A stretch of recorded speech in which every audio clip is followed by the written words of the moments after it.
So atomic structure में जो part है टोटल इस चैप्टर में है, मूल कंसेप्ट हमने पढ़ा है, एक दो पार्ट जो रहा है वो हम करेंगे, है ना, ठीक है, उसके लिए एकदम परेशान होने का जरूरत नहीं, ठीक है। जहाँ तक बात है law of equivalence, equivalent concept, वो सब रेडॉक्स में करेंगे, अभी आपको एकदम परेशान होने का जरूरत नहीं। एटॉमिक स्ट्रक्चर में जो सिलेबस है बच्चे, इस साल 2025 में ना इससे 3 क्वेश्चंस आए थे, इस साल का बात है, इससे पहले मतलब हर साल एक दो क्वेश्चन तो आते ही आते हैं, ठीक है। तो इसमें सबसे पहला पार्ट है discovery of electron, proton, neutron, समझ में आ रहा है ये पार्ट। इसमें बेसिकली आपको मैंने बताया था क्लास में कि 1808 में डाल्टन्स एटॉमिक थ्योरी आया था, ध्यान में है, एंड इसके बाद लगभग बीच में बहुत सारे ईयर हैं, लगभग 1932 तक इलेक्ट्रॉन, प्रोटॉन, न्यूट्रॉन, पता चला कि एटम के अंदर इलेक्ट्रॉन है, प्रोटॉन है, न्यूट्रॉन है। बीच में साइंटिस्ट इन्वॉल्व था जे थॉमसन, है ना, देन बोल सकते हो रदरफोर्ड, है ना, देन वी हैव चैडविक, ठीक है, जे थॉमसन एंड मुलिगन। पता है ये दोनों साइंटिस्ट ने मिलकर इलेक्ट्रॉन के चार्ज और मास को बताया, ऑल्दो इलेक्ट्रॉन का डिस्कवरी का क्रेडिट इसको जाता है, इलेक्ट्रॉन का चार्ज बाय मास रेशियो इसने कैलकुलेट किया था जे थॉमसन ने, इलेक्ट्रॉन को डिस्कवर भी किया, एटम के अंदर इलेक्ट्रॉन है ये जे थॉमसन ने प्रूव किया, एंड देन मुलिगन इलेक्ट्रॉन है और उस इलेक्ट्रॉन का चार्ज बाय मास रेशियो भी इसने निकाला। मुलिगन्स ऑयल ड्रॉप एक्सपेरिमेंट एक है, बताऊंगा उसमें, and he calculated the charge on electron, है ना। गोल्डस्टीन है, नहीं क्या है, गोल्डस्टीन,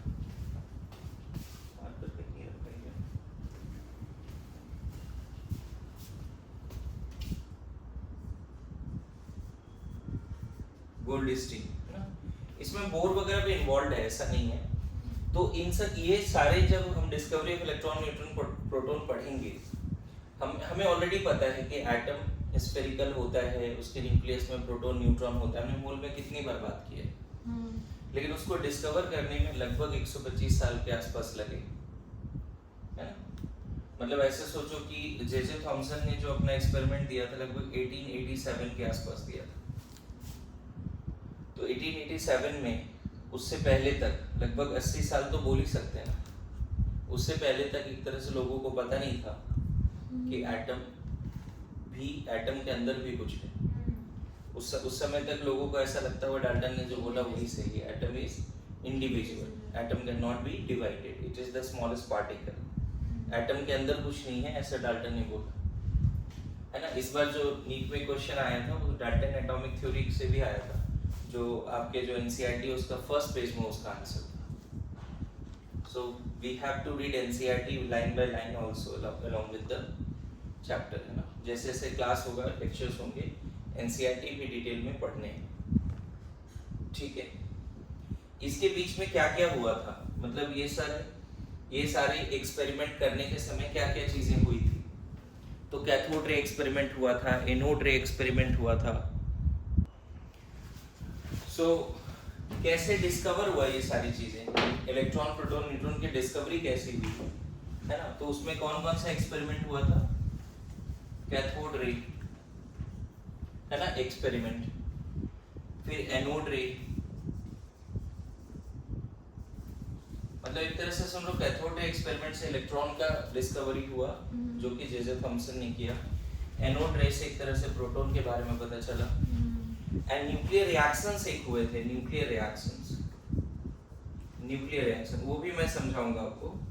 न्यूक्लियर रिएक्शन से फिर न्यूट्रॉन का पता चला कि एटम के अंदर something neutral is also there, कुछ ऐसे भी पार्टिकल है न्यूक्लियस में जो न्यूट्रल है, उस पर कोई चार्ज नहीं है बट उसका कुछ मास है। सो कैथोड रे, एनोड रे, ये सारी चीजें पढ़ना है। इसी में थोड़ा थोड़ा हम लोग एटॉमिक मॉडल के बारे में अगर बात करें, थोड़ा बहुत मुलिकेंस ऑयल ड्रॉप एक्सपेरिमेंट भी पढ़ेंगे। मुलिकेंस ऑयल ड्रॉप एक्सपेरिमेंट, ठीक है। तो ये एक तरह से फर्स्ट पार्ट है। जब इतना पढ़ लेते हैं तो हम लोग को पता चल जाता है कि electron, proton, neutron is the fundamental particle of any atom till now, सब एटॉमिक पार्टिकल है ना। सेकेंड पार्ट जो है उसमें फिर आ जाता है एटॉमिक मॉडल्स। एटॉमिक मॉडल्स, उसमें सबसे पहला मॉडल जे थॉमसन ने दिया, ठीक है, जे थॉमसन्स एटॉमिक मॉडल, ठीक है। फिर उसके बाद रदरफोर्ड ने दिया। Actually Rutherford oil drop, Rutherford's gold foil experiment सुना होगा, स्कैटरिंग एक्सपेरिमेंट कभी सुना है? 9-10 में कभी पढ़ा है? Rutherford's scattering alpha particle scattering gold foil, है ना। रदरफोर्ड्स एटॉमिक मॉडल, ऑब्वियसली ये बेस्ड किस पे है? बेस्ड ऑन स्कैटरिंग, है ना, एक्सपेरिमेंट, एक तरह से scattering experiment on gold foil. पता है इसके बाद नेक्स्ट मॉडल पढ़ने से पहले हमें क्या पढ़ना पड़ेगा पता है? Dual nature of light, dual nature of radiant energy. Radiant energy एक तरह से लाइट बोल सकते हो, इलेक्ट्रोमैग्नेटिक वेव। रेडिएंट एनर्जी को इलेक्ट्रोमैग्नेटिक वेव भी बोलते हैं। डुअल नेचर ऑफ लाइट, इसमें हम लोगों को पढ़ना पड़ेगा wave nature and particle nature, ठीक है। इस पार्टिकल नेचर को प्लैंक्स क्वांटम थ्योरी भी बोलते हैं, जो हमें पढ़ना पड़ेगा। और यहाँ पे हमें पढ़ना पड़ेगा तुम्हारा मैक्सवेल्स थ्योरी, ठीक है। मैक्सवेल्स थ्योरी समझाऊंगा क्या होता है मैक्सवेल्स थ्योरी। जब हम डुअल नेचर पढ़ लेंगे ना तो एक टॉपिक और पढ़ेंगे हम लोग, जिसका नाम है फोटो इलेक्ट्रिक इफेक्ट, शॉर्ट में लिखा मैंने।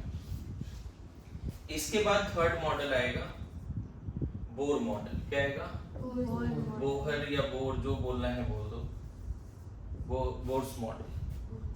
एंड इसके बाद फिर से कुछ थ्योरी है, de Broglie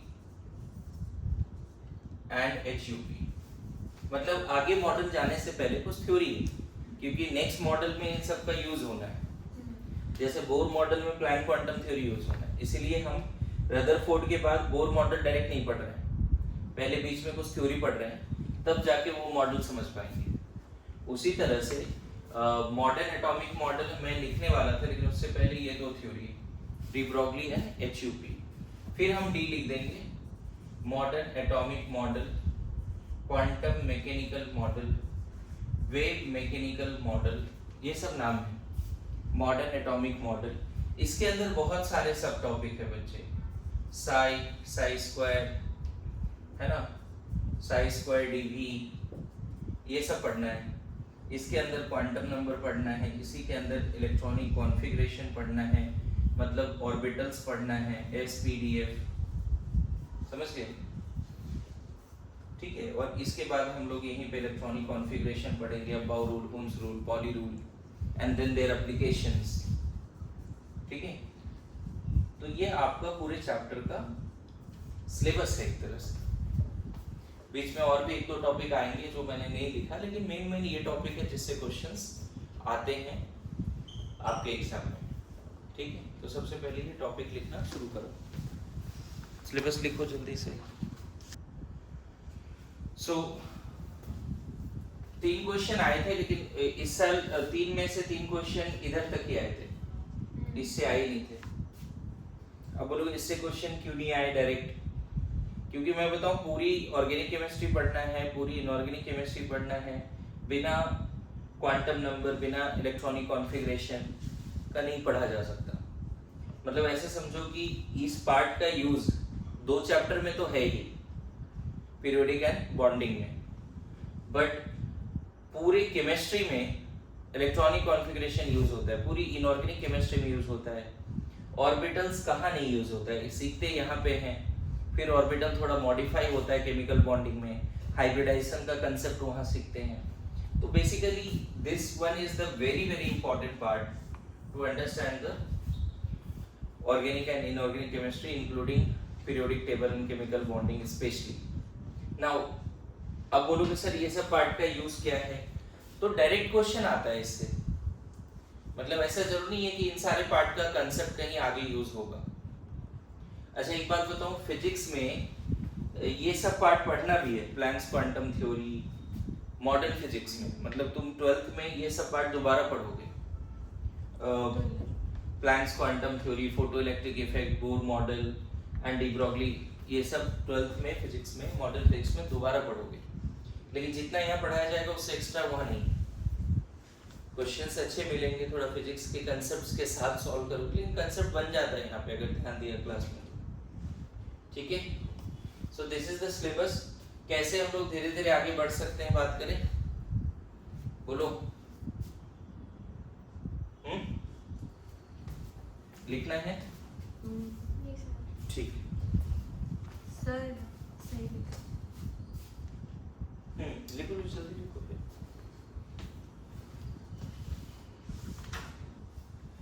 so this is the syllabus, है ना। इसमें डाल्टन ने क्या बोला, फिर से वो होमवर्क रहेगा। डाल्टन एटॉमिक थ्योरी का सारा पॉइंट एक बार दोबारा लिखना है ना। पहला ही होमवर्क रहेगा डाल्टन एटॉमिक थ्योरी, और एनसीईआरटी जरूर पढ़ो क्योंकि उसी से चीजें आती है ना। एनसीईआरटी का पहला लाइन, ठीक है। डाल्टन एटॉमिक थ्योरी पढ़ लेना एक बार। अब देखो कैसे पता चला कि एटम के अंदर कुछ है ना। कैथोड रे एक्सपेरिमेंट क्या है, एनोड रे एक्सपेरिमेंट क्या है, उस पर बातें करेंगे, ठीक है। कैथोड रे एक्सपेरिमेंट, एनोड रे एक्सपेरिमेंट, उसके पॉइंट्स क्या हैं, वो सब भी बातें करेंगे। एक साइंटिस्ट था क्रुक, है ना। क्रुक वाज द साइंटिस्ट जो कोशिश कर रहा था, इलेक्ट्रिसिटी का जब डिस्कवरी हो गया बच्चे, है ना, क्रुक्स ट्यूब भी इसको बोलते हैं, है ना। तो he was the scientist, he was trying to conduct electricity through the gases. Scientist था जो गैस में इलेक्ट्रिसिटी कंडक्ट करने का कोशिश कर रहा था। he was trying to conduct the electricity through gas, ठीक है। I guess 1854 के आसपास में, 1853 के आसपास में इलेक्ट्रिसिटी डिस्कवर हो चुका था उस समय तक, है ना। बल्ब वगैरह आ चुका था, जो मेटल वायर है उसमें करंट फ्लो करता था। तो लोगों को लग रहा है ना कि एक बार देखें कि गैस के थ्रू करंट पास होता है या नहीं होता है। मान लो यहाँ पे करंट, फिर यहाँ पे एक बल्ब सोर्स लगा दिया और कोशिश किया पता करने का कि ग्लो कर रहा है नहीं कर रहा है। ये वायर है, यहाँ कुछ भी नहीं है, यहाँ क्या है, गैस। कोशिश किया कि वो बल्ब ग्लो करेगा या नहीं करेगा, मतलब ये गैस में इलेक्ट्रिसिटी कंडक्ट कराने की कोशिश हो रही थी। फैराडे वाज द साइंटिस्ट जो पता है क्या कर रहा था, सॉल्यूशन में इलेक्ट्रिसिटी कंडक्ट कराने की बात हो रही थी। फैराडे उसने इलेक्ट्रोड्स लिया, यहाँ पे एक्वस सॉल्यूशन लिया, इलेक्ट्रोड एक्वस सॉल्यूशन, कोई इलेक्ट्रोलाइटिक सॉल्यूशन लिया, या मोल्टेन NaCl लिया। मतलब मोल्टेन NaCl समझते हो,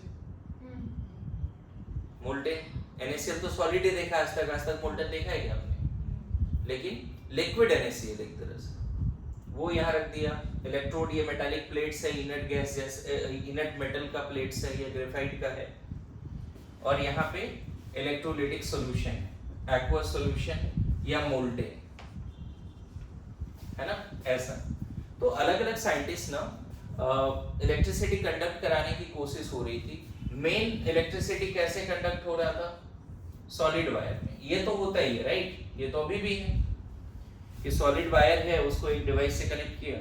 जैसे ये कैसे ग्लो कर रहा है बल्ब, ऑब्वियसली वायर यहाँ तक आया है कि नहीं, अरे सुनो, तो यहाँ तो कंडक्ट हो ही रहा है करंट। यहाँ डीसी एसी कुछ भी यूज कर सकते हो, समझे, समझ में आ रहा है। इधर भी यूज कर सकते हैं डीसी एसी, लेकिन यहाँ इलेक्ट्रोलिसिस कराना है तो डीसी यूज करते हैं, वो बाद में बताया जाएगा 12th में। तो अलग अलग साइंटिस्ट, ये इनिशियल स्टेज था कि इलेक्ट्रिसिटी जनरेट हो गई, डिस्कवर हो गया, फिर एक्वस सॉल्यूशन या molten solution will conduct electricity और नॉट, उस पे बातें हो रही थी। फिर बातें हो रहे थे कि गैस कंडक्ट कर पाएगा इलेक्ट्रिसिटी, और यहीं से बात आई कैथोड रे का। इसी सेटअप को जे थॉमसन ने यूज किया, ठीक है। जे थॉमसन, उसने सेम ट्यूब लिया, इलेक्ट्रोड्स, यहाँ पे ये जो दिख रहा है क्या है, इलेक्ट्रोड है, मेटालिक प्लेट है, समझ गए, ये मेटालिक प्लेट है, ग्लास का ट्यूब है, क्लियर है। घर पे अभी पता नहीं तुम्हारे घर पे ट्यूबलाइट वगैरह है या नहीं है कि नहीं है? वही ट्यूबलाइट ही मान के चलो, देखते हो ना ट्यूबलाइट ऐसा होता है, ग्लास का होता है पूरा, और उसके एंड्स में इलेक्ट्रोड्स भी होते हैं। हालांकि यहाँ तो कैप दिखता है आपको, लेकिन यहाँ पे प्रॉपर जो पहले वाला सेटअप था उसमें इलेक्ट्रोड्स दिखते थे। यहाँ पे ना सेम सेटअप जो लगभग 1853 या 54 में क्रूक ने एक्सपेरिमेंट करने का कोशिश किया था, उसी सेटअप को जे थॉमसन ने यूज किया। टेक द सेम सेटअप, एक ग्लास ट्यूब, उसके अंदर गैस है ना, और यहाँ पे वेरी हाई वोल्टेज, कितना वेरी हाई वोल्टेज, लगभग मान के चलो 11,000 25,000 वोल्ट्स, ऐसा इस तरह का सेटअप बनाया गया। And then what happened inside, अभी आपको ना एनिमेशन के थ्रू भी दिखाऊंगा इधर क्या हुआ है, ठीक है। टैब है ना आपके पास, तो सबके पास है, तो उसके थ्रू भी दिखाएंगे। दो चीजें थी बच्चे, जब उसने यहाँ पे गैस रखा और वोल्टेज रखा, अंदर कुछ भी नहीं हुआ, उसका ऑब्जर्वेशन ये था, नथिंग हैपेंड। उसने क्या, वोल्टेज बढ़ाना शुरू किया, फिर भी कुछ नहीं हुआ, nothing happened, no nothing interaction, कुछ भी अंदर नहीं दिख रहा था, कोई ग्लो, कुछ भी नहीं। वोल्टेज बहुत हाई कर दिया, फिर उसने क्या किया, अंदर वैक्यूम पंप लगा के, है ना, वैक्यूम पंप लगा के अंदर का प्रेशर को कम किया, मतलब अंदर मान के चलो ऑलमोस्ट वैक्यूम क्रिएट कर दिया, 10 20 50 मॉलिक्यूल रहने दिया वो, मतलब बोला जाता है इसका प्रेशर बहुत कम था, 40 mm of Hg, exact data हम लोग देख लेंगे क्या है, लेकिन प्रेशर बहुत कम था, मतलब at very high voltage and at very low pressure. Low pressure मतलब अंदर मॉलिक्यूल ज्यादा नहीं, अंदर मॉलिक्यूल ज्यादा नहीं, मतलब समझो वैक्यूम पंप से गैस को बाहर निकाल दिया तो थोड़ा बहुत अंदर गैस बचा है। जब ये कंडीशन आया तब वहां पे क्या हुआ, फर्स्ट टाइम ऐसा लगा कि समथिंग इज कमिंग फ्रॉम, इसको ना ऐसे कर लेते हैं, इसी को कैथोड, इसको एनोड बना देते हैं, तो something is coming from cathode, ऐसा लगा फर्स्ट टाइम कि कुछ कैथोड से, जो नेगेटिव प्लेट से जुड़ा है उसको हम क्या बोलते हैं, कैथोड, और जो पॉजिटिव प्लेट से जुड़ा है उसको एनोड, है ना।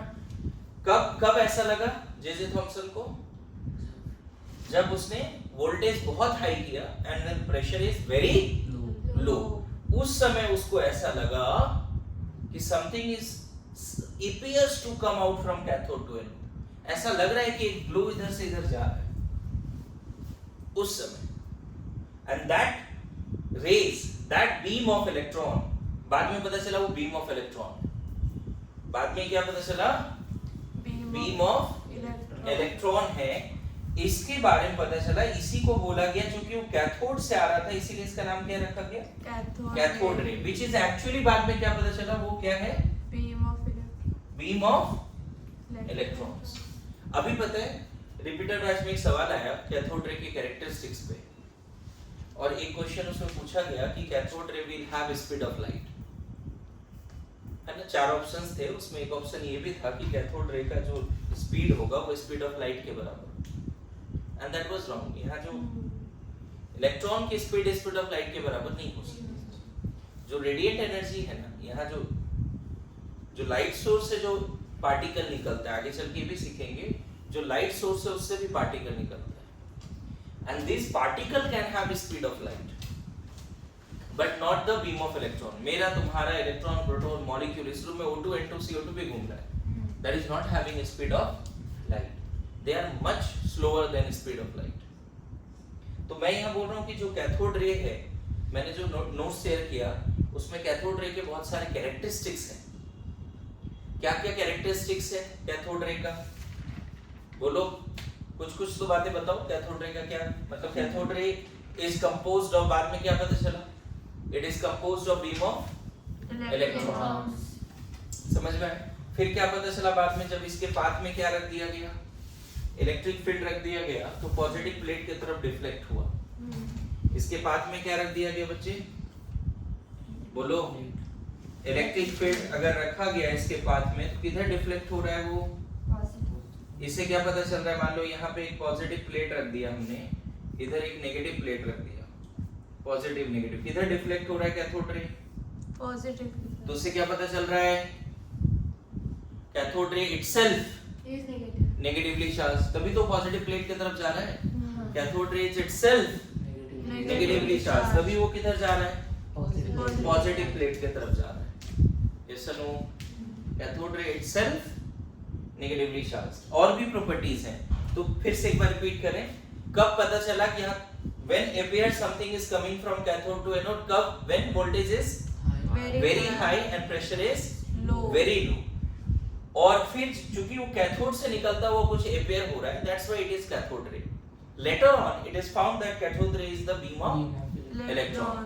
जब कैथोड रे के रास्ते में इलेक्ट्रिक फील्ड रखा गया तो किधर डिफ्लेक्ट हो गया, पॉजिटिव प्लेट की तरफ। यस और नो, किधर डिफ्लेक्ट हो गया, पॉजिटिव प्लेट की तरफ। अच्छा, उसके बाद और क्या बातें हो गई, इसके पाथ में ना कोई मान लो व्हील रखा गया, तो पता ही कैथोड रे उससे टकराया और ये व्हील रोटेट होने लगा। उसके पाथ में एक मान लेते हैं पैडल जैसा कुछ व्हील रखा गया, इधर से कैथोड रे जा रहा है और व्हील ऐसे रखा गया है, ऐसा है उसकी, समझ रहे हो, यहाँ पे हिंज है और ऐसे इधर से ये जा रहा है तो ये ऐसे घूमना शुरू।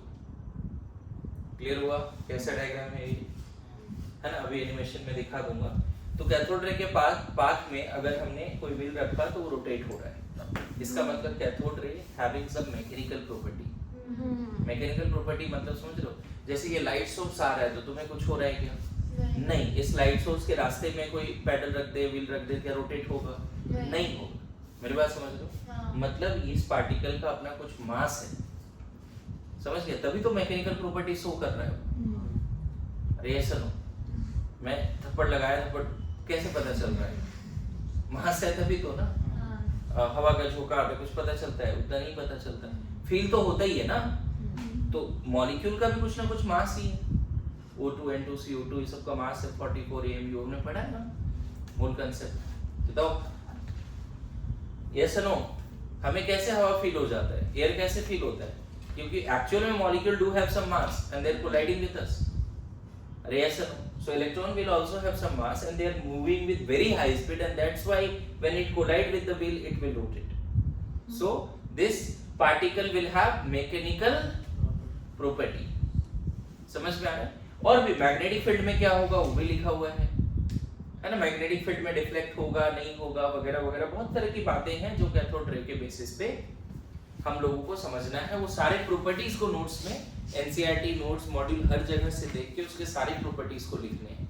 तो एक बार ना एनिमेशन देखते हैं फिर आगे बढ़ेंगे, ठीक है।